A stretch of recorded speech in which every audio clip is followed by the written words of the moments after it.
Hello and welcome to my YouTube channel Ashu Rishi coaching classes. बच्चों, स्वागत है आपका अपने परिवार आशु ऋषि फैमिली में। तो आज हम लोग पढ़ने वाले हैं अपना एक ब्यूटीफुल सा टॉपिक जिसका नाम है बाल विकास एवं शिक्षा शास्त्र।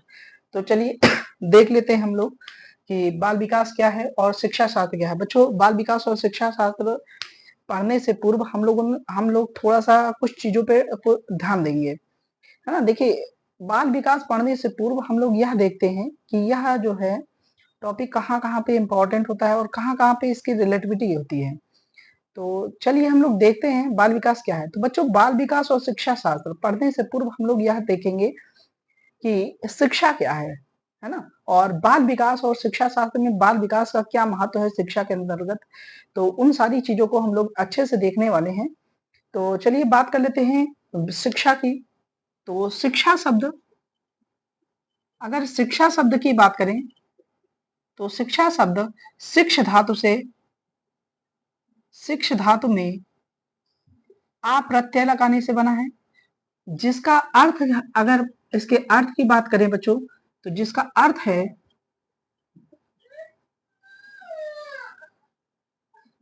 सीखना एवं सिखाना।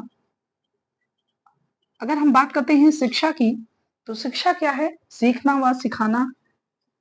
शिक्षा क्या है? सीखना व सिखाना है।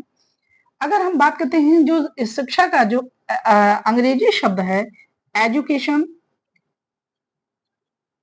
एजुकेशन दो शब्दों से मिलकर के बना है, ई और डीको से। ई और डीको से, ई का मतलब होता है अंदर से और डीको का मतलब होता है बाहर निकालना। अर्थात बच्चों के अंतर्गत, बच्चों में जो जन्मजात प्रतिभा होती है उसी को बाहर निकालना ही क्या कहलाता है? शिक्षा कहलाता है। तो बच्चों के अंदर अंदर अंदर जो भी हमारी जन्मजात प्रतिभा होती है उसको बाहर निकालना, बच्चों के अंदर अंतर्गत जो प्रतिभा होती है उसको बाहर निकालना, बच्चों के अंतर्गत अंदर जो भी स्किल या टैलेंट होता है उसी को बाहर निकालना क्या कहलाता है बच्चों? शिक्षा कहलाता है। तो देखते हैं शिक्षा क्या है। अगर हम बात करते हैं शिक्षा की, तो आई होप कि इतनी सारी चीजें समझ में आ गई होंगी। शिक्षा, शिक्षा किस शब्द से बना है? शिक्ष धातु में आप प्रत्यय लगाने से बना है। शिक्षा का अर्थ की बात की जाएगी तो शिक्षा का अर्थ क्या होता है? सीखना व सिखाना होता है। अब बात करते हैं शिक्षा, है ना। थोड़ी सी बात कर लेते हैं हम लोग बेसिक से। शिक्षा क्या है? अगर इसकी, अगर हम बात करते हैं डिफिनेशन डिफिनेशन की, तो शिक्षा क्या है? शिक्षा एक, शिक्षा एक सुदेश, सुदेशपूर्ण, सतत, गतिशील, गतिशील सामाजिक प्रक्रिया है। सामाजिक,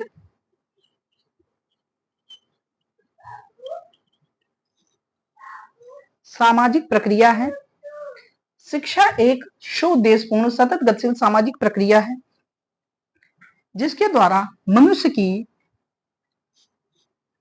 जिसके द्वारा,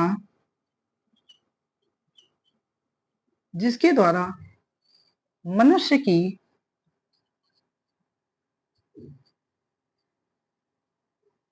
जन्मजात प्रतिभा को बाहर निकाला जाता है। प्रतिभा को बाहर निकाला जाता है। तो शिक्षा क्या है? अगर आपसे कोई पूछता है कि शिक्षा क्या है, तो आप बोलिएगा शिक्षा एक सुउद्देश्यपूर्ण सतत गतिशील सामाजिक प्रक्रिया है जिसके द्वारा मनुष्य की जन्मजात प्रतिभा को बाहर निकाला जाता है। उसी को हम लोग क्या बोलते हैं बच्चे? शिक्षा बोलते हैं। शिक्षा व्यवहार में परिशोधन है। अगर हम दूसरी चीज देखते हैं तो शिक्षा क्या है? तो शिक्षा व्यवहार में परिशोधन है। परिशोधन ही क्या है? शिक्षा है। शिक्षा क्या है बेटा? शिक्षा जो है व्यवहार में परिशोधन है। अगर हम बात करते हैं थोड़ी सी शिक्षा, शिक्षा, अगर तीसरी चीज हम पूछते हैं कि शिक्षा क्या है, अगर आपसे कोई पूछे कि क्या है शिक्षा, तो आप बताइएगा शिक्षा क्या है? शिक्षा, तो शिक्षा जो है शिक्षा सीखने व सिखाने की प्रक्रिया है। शिक्षा क्या है? तो आप बोलिएगा शिक्षा, शिक्षा, शिक्षा सीखने व सिखाने की प्रक्रिया है। सिखाने की प्रक्रिया है। आई होप की चीजें समझ में आ रही होंगी। अगर हम एक सेकेंड, अगर हम बात करें एक प्रक्रिया की, ये रही आपकी प्रक्रिया, ये रहा एजुकेशन। तो शिक्षा क्या है? एक गतिशील, एक क्या है? गतिशील, सामाजिक, निरंतर या सतत, निरंतर डैश सतत सीखने व सिखाने की प्रक्रिया, जिसके द्वारा व्यवहार में परिशोधन होता है, व्यवहार में बदलाव होता है ना। अगर आप बच्चे को कुछ सिखा रहे हैं तो निश्चित रूप से उसके अंदर कुछ ना कुछ बदलाव आपको देखने को मिलेगा, और यह प्रक्रिया निरंतर चलती रहती है। और यह प्रक्रिया जो है उस समय समाप्त होती है जब बच्चा जब जब व्यक्ति में प्राण नहीं होता, अर्थात यह जो है जन्म से पूर्व से जन्म के बाद और मृत्यु तक यह प्रक्रिया चलती रहती है ना। अगर बात करते हैं स्वामी विवेकानंद जी की, तो स्वामी विवेकानंद जी ने कहा था कि मनुष्य की पूर्ण निहित पूर्णता को व्यक्त करना ही क्या कहलाता है? शिक्षा कहलाता है। तो चलिए हम लोग कुछ डिफिनेशन देख लेते हैं। अगर हम इसको एक ग्राफ से समझना चाहें, एक टेबल समझना चाहें, तो शिक्षा क्या है? अगर आपसे कोई पूछे कि चलिए बताइए शिक्षा क्या है, तो शिक्षा क्या है? गतिशील प्रक्रिया है। शिक्षा क्या है? सामाजिक प्रक्रिया है। शिक्षा निरंतर चलने वाली प्रक्रिया है। शिक्षा सीखने व सिखाने की प्रक्रिया है। शिक्षा क्या है? व्यवहार में परिशोधन ही शिक्षा है, अर्थात व्यवहार में बदलाव करके मनुष्य के अंदर जो भी चीजें हैं, जो स्किल्स है, टैलेंट है, उसको बाहर निकालना ही क्या कहलाता है बच्चों? शिक्षा कहलाता है। तो शिक्षा से संबंधित हमने जो भी चीजें होती, जो भी चीजें जो भी पेपर वाइज जो चीजें आनी थी, तो उसको हम लोगों ने बेहतर और अच्छे तरीके से देखा है। तो एक बार रिकॉल कर लेते हैं, फिर आगे बढ़ते हैं। शिक्षा, शिक्षा शब्द की उत्पत्ति शिक्ष धातु में अ प्रत्यय लगाने से हुई है, जिसका अर्थ क्या होता है? सीखना व सिखाना होता है। शिक्षा की बात करेंगे तो शिक्षा क्या है? शिक्षा का अर्थ अगर मीनिंग अगर पूछता है, तो अगर उसकी मीनिंग की बात करेंगे तो यह एक सतत गतिशील सामाजिक प्रक्रिया है जिसके द्वारा मनुष्य की पूर्ण निहित पूर्णता को व्यक्त किया जाता है। अर्थात शिक्षा क्या है? एक स्वउद्देश्यपूर्ण सतत गतिशील सामाजिक प्रक्रिया है जिसके द्वारा मनुष्य की जन्मजात प्रतिभा को, अर्थात जो बच्चों के अंदर स्किल्स होती हैं। देखिए, जब एक टीचर पढ़ाता है, जब बच्चों को एजुकेट करता है, तो बच्चा को टीचर पढ़ाता नहीं है, टीचर बच्चों को सिखाता है, बच्चों को एजुकेट करता है। उनके अंतर्गत इंटरनल जो है पावर्स होती हैं, इंटरनल पावर्स होती हैं। बस हमको क्या करना रहता है? उन्हीं पावर्स को एक बूम देना होता है, जिसके कारण से बच्चा अपनी अपनी वास्तविक शक्तियों से परिचित हो जाए, और वह उन सारी शक्तियों को जान ले, और जान करके उसको अपने व्यवहार में उतार ले। उसी को हम लोग कहते हैं शिक्षा। अर्थात शिक्षा एक ऐसा टूल्स, एक ऐसा माध्यम, मीडियम होता है जिसके द्वारा व्यक्ति के जो भी व्यक्ति या छोटा बच्चा या कोई इंसान या कोई बंदा जो भी होता है, वह अपने आप को जानता है, समझता है, उसको ये सारी स्किल्स उसके अंदर ऑलरेडी गिवन रहती हैं। बस वह उसको जान करके, पहचान करके, और उसको उसी रूप में निकालता है, अर्थात उस अपनी शक्तियों को पहचान लेता है, और पहचान करके अपने व्यवहार में परिशोधन, अर्थात व्यवहार में बदलाव कर लेता है। उसी को हम लोग बोलते हैं शिक्षा। तो चलिए हम लोग कुछ डिफिनेशन वगैरह देख लेते हैं, और फिर हम लोग बात करते हैं। आई होप कि आप लोगों ने नोट किया होगा। एक सेकंड देख लेते हैं आ रहा है कि नहीं आ रहा।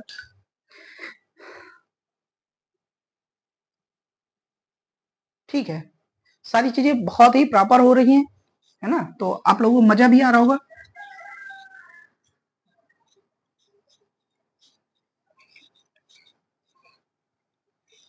चलिए अब बात करते हैं मनुष्य की। स्वामी विवेकानंद जी ने, स्वामी विवेका स्वामी विवेकानंद जी ने एक डिफिनेशन दी, जिसमें कहा कि मनुष्य की पूर्ण निहित पूर्णता को व्यक्त करना मनुष्य की पूर्ण निहित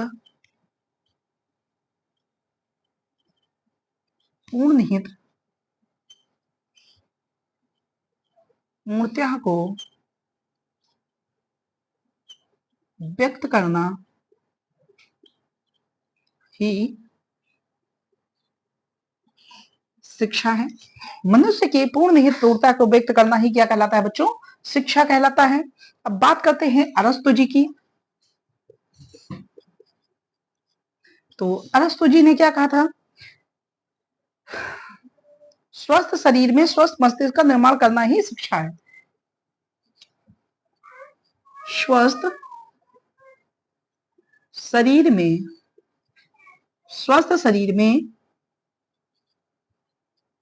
स्वस्थ मस्तिष्क का स्वस्थ शरीर में स्वस्थ मस्तिष्क का निर्माण करना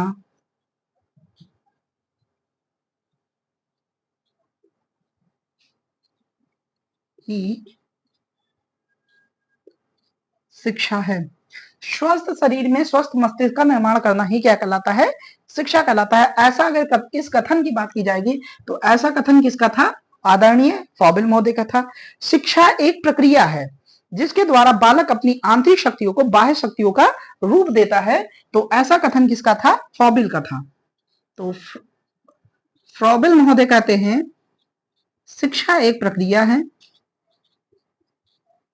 शिक्षा एक प्रक्रिया है। शिक्षा क्या है? शिक्षा एक प्रक्रिया है जिसके द्वारा बालक की आंतरिक शक्तियों को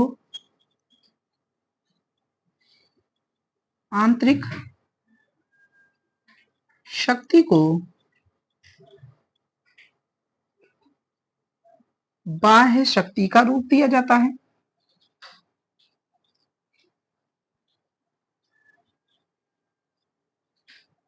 बाह्य शक्ति का रूप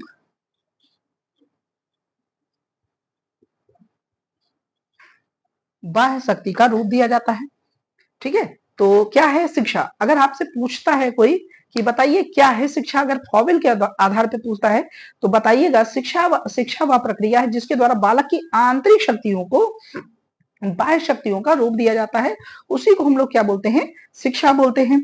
अगर हम बात करते हैं गांधी जी की, तो गांधी जी ने कहा था कि शिक्षा से मेरा अभिप्राय बालक तथा मनुष्य के मस्तिष्क तथा आत्मा का सर्गीण तथा सर्वोत्तम विकास करना है, अर्थात कंप्लीट डेवलपमेंट होना चाहिए। उसी को हम लोग क्या कहते हैं?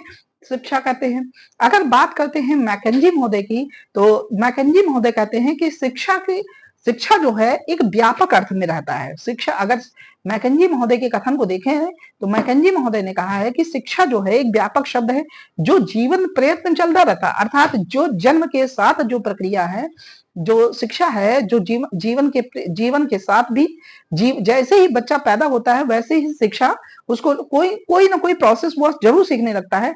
अर्थात जीवन पर्यंत चलने वाली प्रक्रिया है जो प्रत्येक अनुभव से संबंधित होती है। तो चलिए महात्मा गांधी जी के कथन को देख लेते हैं और फिर हम लोग, एक सेकंड देख लीजिए, आ रहा है ना सारी चीजें।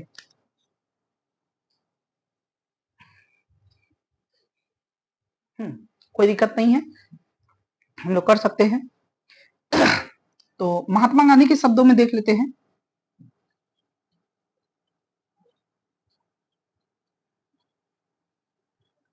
शिक्षा से शिक्षा से मेरा अभिप्राय शिक्षा से मेरा अभिप्राय शिक्षा से मेरा अभिप्राय बालक तथा मनुष्य के बालक तथा मनुष्य के बालक तथा मनुष्य के शरीर तथा आत्मा का बालक तथा मनुष्य के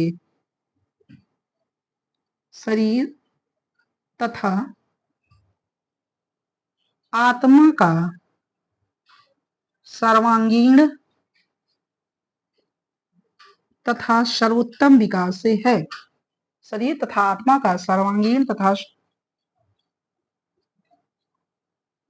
सर्वोत्तम विकास से है।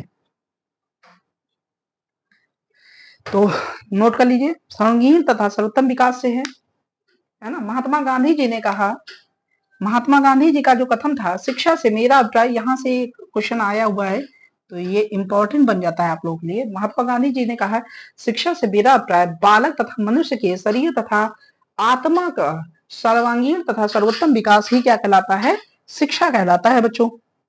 अब इसके बाद में हम लोग देखते हैं, है ना, स्वामी विवेकानंद जी और अरस्तु जी का कथन जो है मिटाल देते हैं, एक बार रिवीजन कर लेते हैं और उसके बाद में फिर इस चीज को रिमूव करते हैं।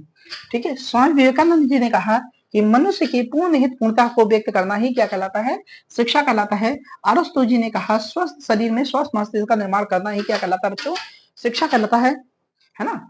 फ्रॉबेल जी ने कहा, शिक्षा एक प्रक्रिया है जिसके द्वारा बालक की आंतरिक शक्तियों को बाह्य शक्तियों का रूप दिया जाता है। फिर महात्मा गांधी जी कहते हैं, शिक्षा से मेरा अभिप्राय बालक तथा मनुष्य के शरीर तथा आत्मा का सर्वहीन तथा सर्वोत्तम विकास ही क्या कहलाता है, शिक्षा कहलाता है। तो आगे हम लोग देखते हैं मैकेंजी महोदय का कथन, और फिर हमको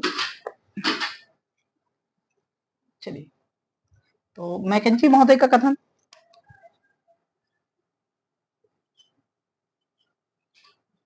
मैकेंजी महोदय ने कहा कि शिक्षा का अर्थ व्यापक है। शिक्षा का जो अर्थ है वह व्यापक है। शिक्षा का अर्थ व्यापक है जो कि जीवन पर्यंत चलता रहता है, जो कि जीवन प्रयत्न जीवन भर चलती रहती है,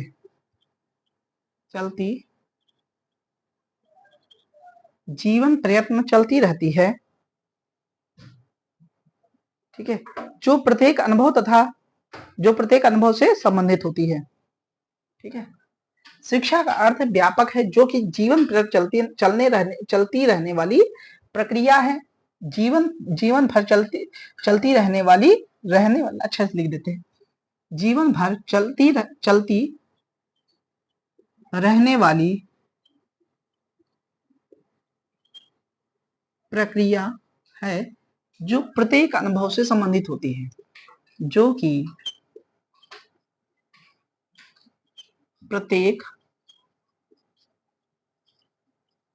अनुभव से जुड़ी होती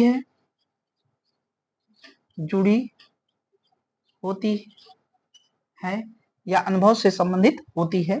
तो ये रहा आपका कुछ परिभाषाएं, जहां से आपका पेपर में हर बार 1 या 2 नंबर के क्वेश्चन आते हैं। रिवीजन कर लेते हैं।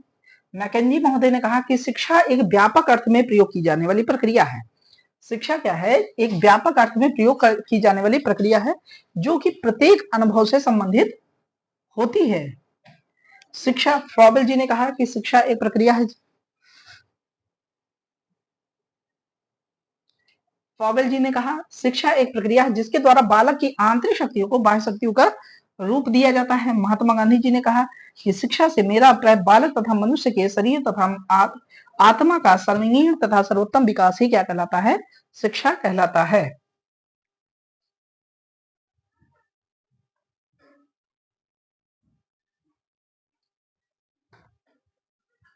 ठीक है, तो नोट कर लिया। अब बात करते हैं मनोविज्ञान की, थोड़ी सी हम लोग बात कर लेते हैं मनोविज्ञान की।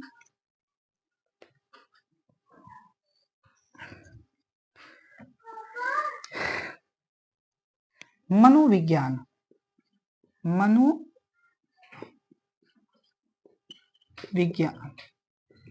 मनोविज्ञान जो शब्द है वो मन प्लस विज्ञान से मिलकर के बना है, मन और विज्ञान से मिलकर के बना है।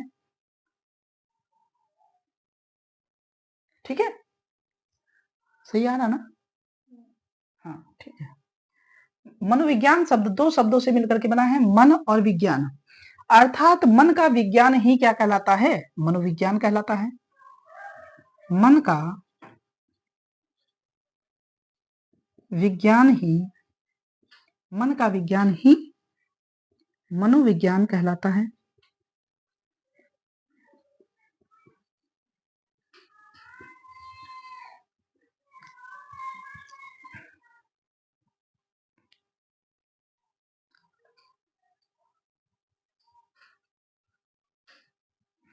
ठीक है, मन का विज्ञान ही मनोविज्ञान कहलाता है। मनोविज्ञान शब्द जो है वो अंग्रेजी भाषा के साइकोलॉजी, अंग्रेजी भाषा का जो मनोविज्ञान जो शब्द है वो अंग्रेजी में उसे मनोविज्ञान, मन का विज्ञान ही मनोविज्ञान कहलाता है। इसे अंग्रेजी में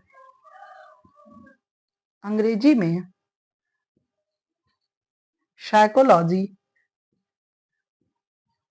साइको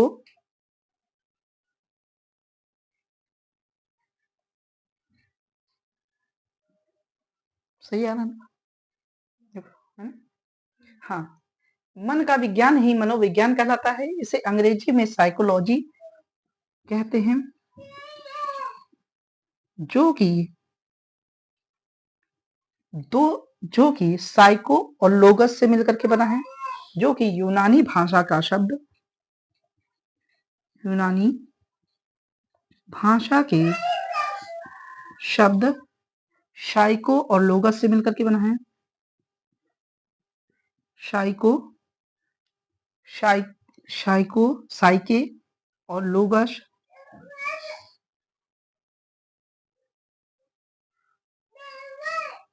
साइको और लोगस से मिलकर के बना है। साइके का अर्थ है आत्मा और लोगस का अर्थ है अध्ययन करना या स्टडी करना।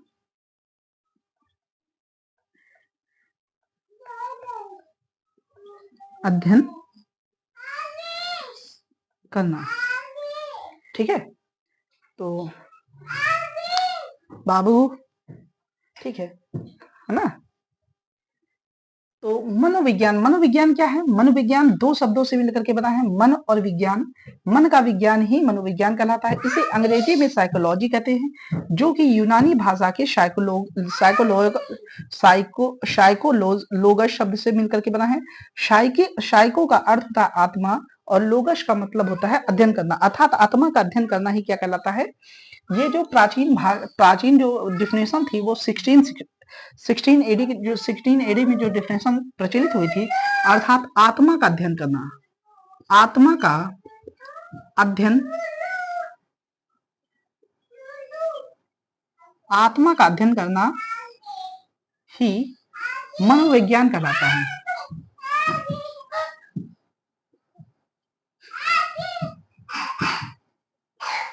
आत्मा का अध्ययन करना ही क्या कहलाता है, मनोविज्ञान कहलाता है। यह 16वीं शताब्दी की जो परिभाषा थी उस टाइम ये दी गई थी, है ना।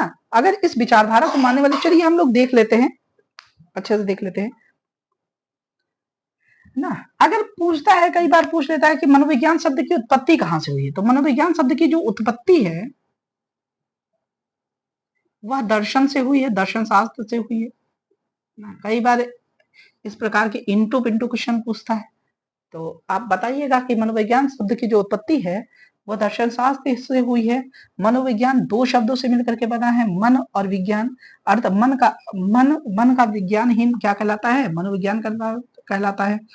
इसे अंग्रेजी में साइकोलॉजी कहते हैं, जो कि यूनानी भाषा के साइको और लोगस शब्द से बना है। साइको का अर्थ है आत्मा, साइके का अर्थ है आत्मा और लोगस का अर्थ है अध्ययन करना, अर्थात आत्मा का अध्ययन करना ही क्या कहलाता है, साइकोलॉजी कहलाता है। जो कि ये जो है अरस्तु, प्लेटो और डेकार्टे, इस परिभाषा को जो समर्थन देने वाले जो व्यक्ति थे उनका नाम था अरस्तु, प्लेटो और डेकार्टे, है ना। चलिए आगे देख लेते हैं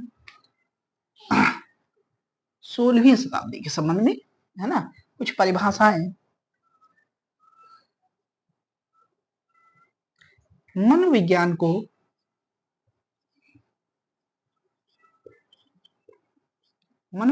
को सबसे पहले मनोविज्ञान को सबसे पहले आत्मा का अध्ययन मनोविज्ञान को सबसे पहले आत्मा का अध्ययन करने वाले मनोविज्ञान को सबसे पहले आत्मा का अध्ययन करने वाले विज्ञान के रूप में जाना जाता था। विज्ञान के रूप में जाना जाता था। अगर इस परिभाषा को समर्थन देने वाले इस परिभाषा का जन्म कब हुआ था? अगर इस परिभाषा की जन्म की बात करें तो यह परिभाषा 16वीं शताब्दी में हुई थी। इस परिभाषा का जो समर्थन करने वाले दर्शन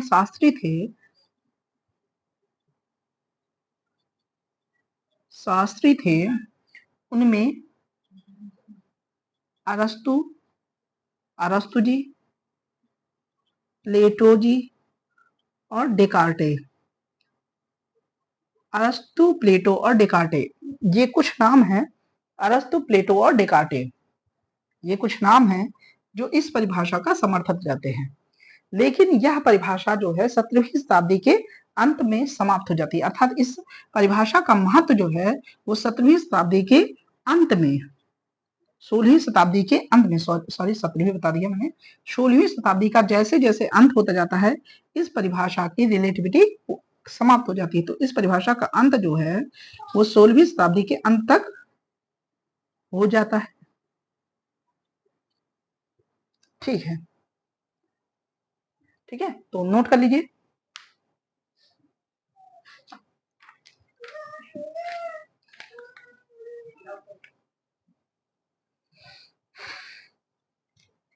गिरियो मत भैया।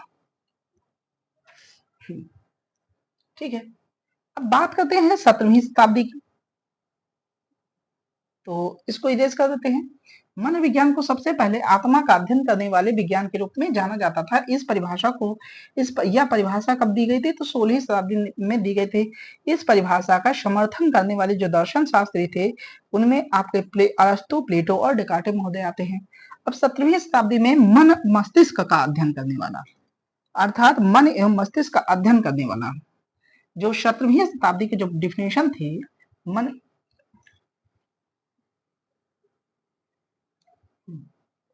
देखिए 17वीं शताब्दी में 17वीं शताब्दी में कुछ परिभाषाएं आती हैं जो कि मनोविज्ञान को 17वीं शताब्दी में कुछ परिभाषाएं आती हैं जो कि मनोविज्ञान को मन एवं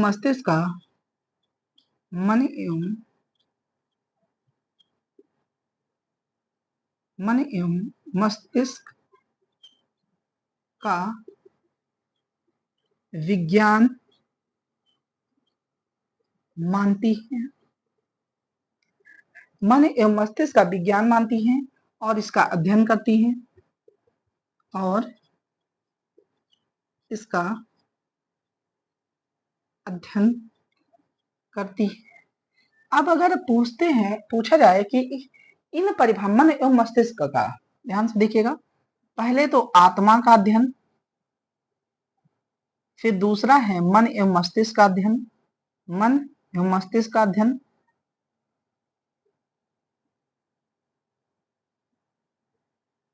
फिर व्यवहार का, है ना। आगे जैसे जैसे बढ़ेंगे वैसे वैसे व्यवहार, चेतना, फिर चेतना आ जाएगा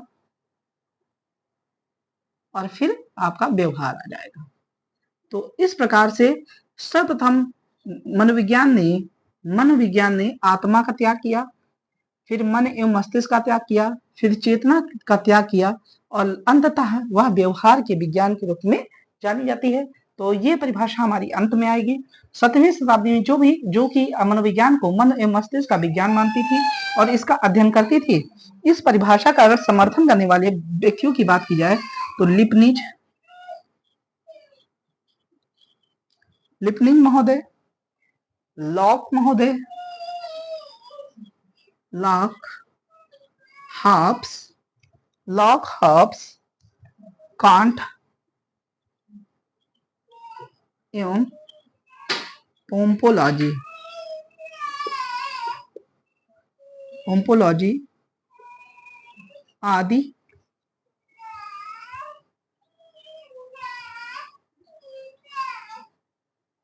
पोम्पोलॉजी आदि आते हैं जो कि इस परिभाषा का समर्थन करते हैं।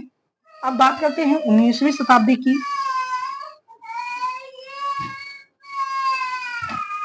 19वीं शताब्दी की बात करते हैं। 19वीं शताब्दी की अगर बात करें तो 19वीं शताब्दी में जो मन विज्ञान था उसको चेतना के विज्ञान के रूप में देखा गया। 19वीं शताब्दी में जो मनोविज्ञान था, मनोविज्ञान था उसे चेतना के विज्ञान, चेतना के विज्ञान के रूप में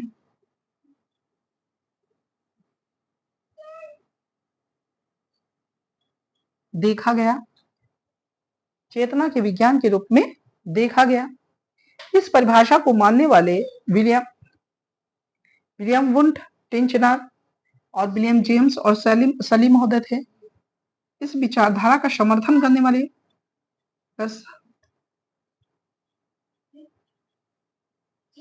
अगर हम बात करें समर्थन करने वाले तो विलियम वुंट,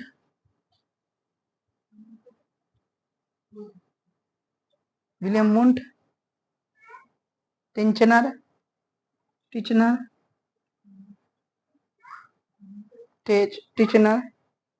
विलियम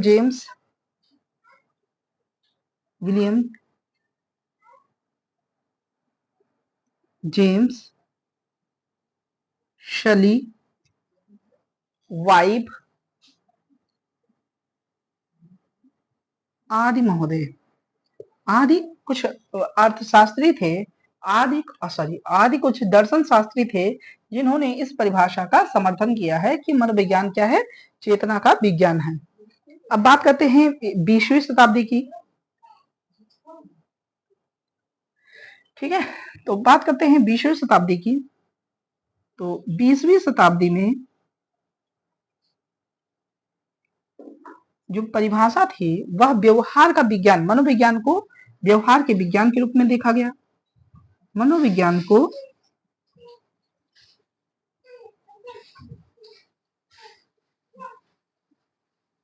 व्यवहार के विज्ञान के रूप में देखा गया। इस विचारधारा का समर्थन करने वाले जो व्यक्ति थे वह वुडवर्थ,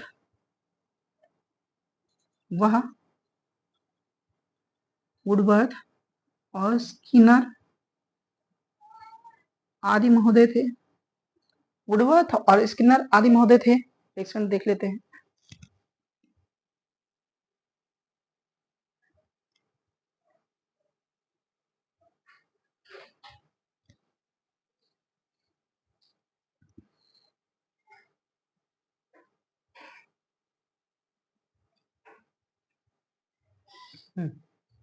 ठीक है, तो 17वीं शताब्दी में जो परिभाषा विकसित जो आई उसने मनोविज्ञान को मन एवं मस्तिष्क का विज्ञान माना और इसका अध्ययन किया।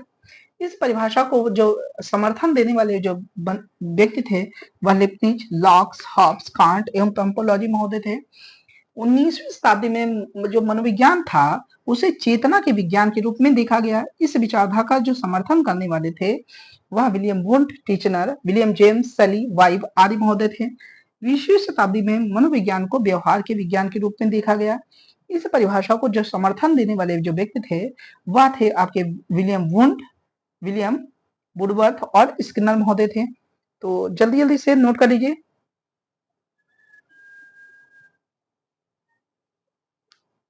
ठीक है, नोट हो गया। तो इस विचारधारा को हम लोग व्यवहार का अध्ययन करके इस विचारधारा को, हो गया ना, चलिए निकालते हैं। ठीक है, तो देख लीजिए, इस विचारधारा का अध्ययन करके हम लोग अगर बात करें स्पष्टीकरण की, ठीक है, तो इस विचारधारा का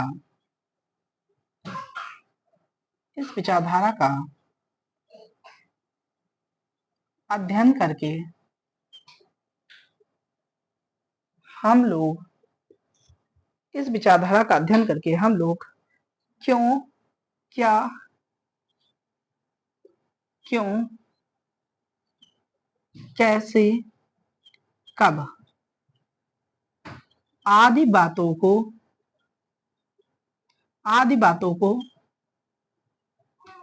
जान सकते हैं, आदि बातों को जान सकते हैं, जिसके आधार पर हम लोग बच्चों के व्यवहार में जो परिवर्तन होते हैं, क्या, क्यों, कहां, कब, कैसे आदि बातों को जान सकते हैं, जिसके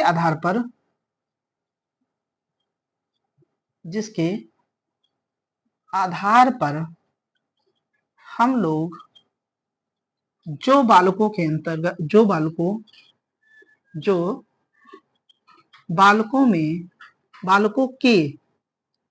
के व्यवहार में जो परिवर्तन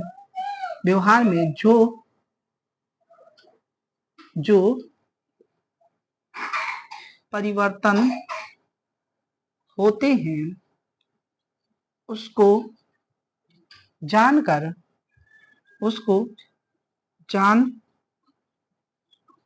सकते हैं। इसलिए वर्तमान में यह परिभाषा अत्यधिक प्रचलित है। तो नोट डाउन कर लीजिए।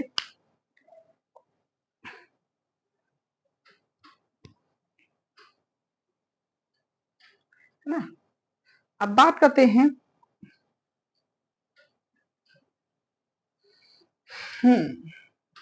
एक वुडवर्थ की कथन है, मनोविज्ञान ने सर्वप्रथम आत्मा का त्याग किया, फिर मन एवं मस्तिष्क का।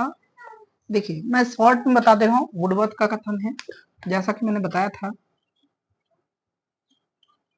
वुडवर्थ महोदय ने कहा कि मनोविज्ञान ने सर्वप्रथम आत्मा का त्याग किया, फिर उसके बाद में मन एवं मस्तिष्क का त्याग किया, मन एवं मस्तिष्क का त्याग किया, फिर उसने चेतना का त्याग किया, और वर्तमान में वह व्यवहार के धनात्मक विज्ञान के रूप में जाना जाता है। और वर्तमान में आत्मा का त्याग किया, मन मस्तिष्क चेतना का, और वर्तमान में वह व्यवहार के धनात्मक विज्ञान के रूप में देखा जाता है।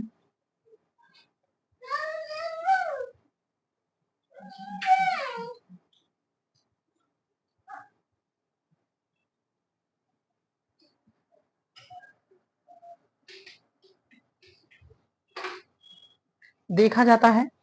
अगर इस कथन की बात करें, देखिए मैंने शॉर्ट में लिखाया है ना, आप लोग ध्यान दीजिएगा। वुडवर्थ महोदय ने कहा कि सर्वप्रथम जो मनोविज्ञान ने आत्मा का त्याग किया, फिर मन एवं मस्तिष्क का त्याग किया, फिर उसने चेतना का त्याग किया, और वर्तमान में वह व्यवहार के विज्ञान के रूप में, व्यवहार के धनात्मक विज्ञान के रूप में देखा जा रहा है। यह कथन अगर पूछेगा कि इस प्रकार का जो कथन है वह किसका है, तो आपका वुडवर्थ महोदय का है। और उसके बाद में एक परिभाषा और आती है वॉटसन महोदय की। वॉटसन महोदय की परिभाषा आती है, जिसमें यह बताया जाता है कि मनोविज्ञान कुछ नहीं, धनात्मक मनोविज्ञान कुछ नहीं, व्यवहार का धनात्मक विज्ञान ही क्या कहलाता है, मनोविज्ञान है। तो व्यवहार का धनात्मक विज्ञान ही मनोविज्ञान कहलाता है। ठीक है, एक और डिफिनेशन देख लेते हैं।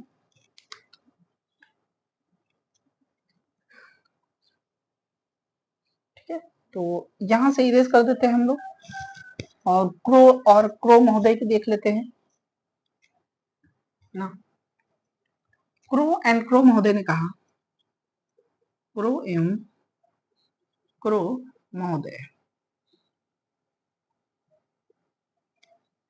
ठीक है। क्रो महोदय ने कहा कि मनोविज्ञान मन और व्यवहार तथा मानव संबंधों का प्रत्यक्ष अध्ययन करता है। मनोविज्ञान मनोव्यवहार तथा मानव संबंधों का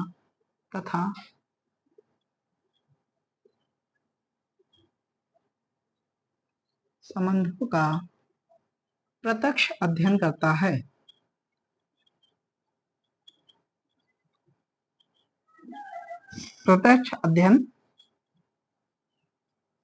करता है। यह परिभाषा आपकी जो है यूपी टेट की परीक्षा में पूछी गई परिभाषा है, तो आप लोग अच्छे से याद कर लीजिएगा कि मनोविज्ञान मनोव्यवहार तथा मानव संबंधों का प्रत्यक्ष अध्ययन करता है। इसके बाद में हम लोग बात करेंगे मैकडूगल की, ठीक है। तो मैकडूगल महोदय की देख लेते हैं।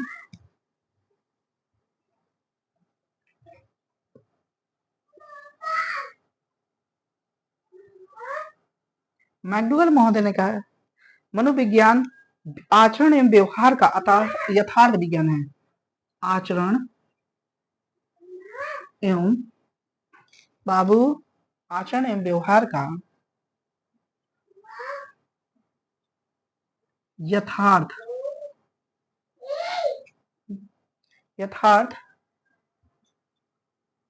रुक जाओ। मनोविज्ञान मैकडूगल के शब्दों में अगर कहें, ये इंपॉर्टेंट डेफिनेशन आपकी बन जाती है ना, जो पेपर में पूछी गई थी।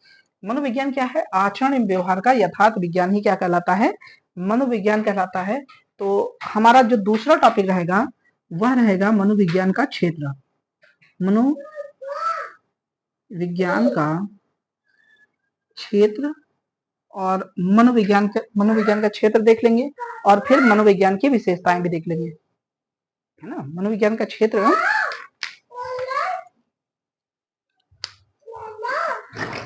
चलो ठीक है। तो हम लोग मनोविज्ञान का क्षेत्र और मनोविज्ञान की विशेषताएं ऊपर, हाँ रुक जाओ बाबू, ठीक है, तुम इधर ही आओ, ठीक है। तो इसके बाद में, सॉरी गंदी बात बाबू, है ना। तो इसके बाद में हम लोग फिर देखने वाले हैं, मनोविज्ञान का क्षेत्र देख लेंगे और मनोविज्ञान की कुछ विशेषताएं देख लेंगे, जो कि हमारी ये दूसरी क्लास जो लेंगे उसमें हम लोग मनोविज्ञान का क्षेत्र और मनोविज्ञान संबंधी जो विशेषताएं हैं उनको देखेंगे। फिर हम लोग वृद्धि तथा विकास को देखेंगे, जो जहां से आपके यूपी टेट और सीटेट के परीक्षा में आपके आगामी और पूर्वगत जो परीक्षाएं हो चुकी हैं उसमें आपके कई सारे क्वेश्चन आते हैं, और हमेशा लगभग 3 से 4 नंबर का जो क्वेश्चन आंसर है इसके आते ही रहते हैं हमेशा के लिए।